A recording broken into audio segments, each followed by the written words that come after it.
England के एक पादरी का विश्वास की आध्यात्मिक शक्ति में अटल भरोसा था। जो कोई भी उनके घर में एक बार आ जाता वो उनके आतिथ्य और सत्कार के प्रभाव से प्रभावित हुए बिना नहीं रह सकता था।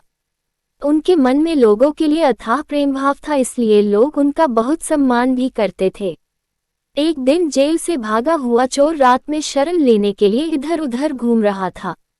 उसने देखा कि पादरी के घर का दरवाजा खुला हुआ है, इसलिए वो उस ओर चला गया और पादरी के घर में प्रवेश कर गया।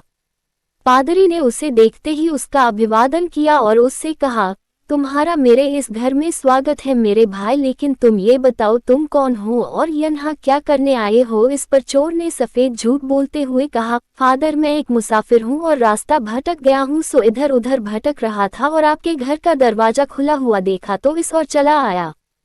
क्या मुझे सिर छुपाने के लिए जगह मिल सकती है? मैं सुबह होते ही यहाँ से चला जाऊंगा।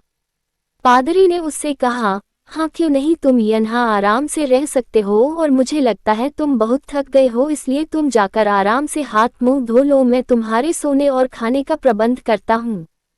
इस पर चोर पादरी का आभार व्यक्त करते हुए स्नानघर की ओर बढ़ गया और इतने में पादरी ने उसके खाने और सोने की व्यवस्था कर दी। पादरी ने उसका बहुत अच्छे से आतिथ्य सत्कार किया और उसे अच्छा भोजन करवाकर उसके सोने की व्यवस्था कर दी। रात को सभी के सो जाने के बाद चोर के मन में चोरी की इच्छा जागृत हुई और उसने पादरी के घर से सोने के 2 दीपदान चुराकर वहां से निकल भागा।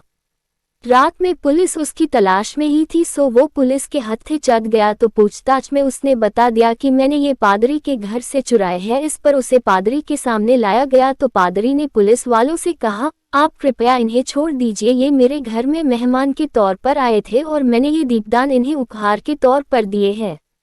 इतने में चोर के ज्ञानचक्षु खुल गए और उसे अपनी भूल का एहसास होने लगा। पादरी की उदारता देखते हुए चोर के मन में पश्चाताप होने लगा और उसने माफी मांगकर कभी फिर से चोरी नहीं करने का वचन दिया।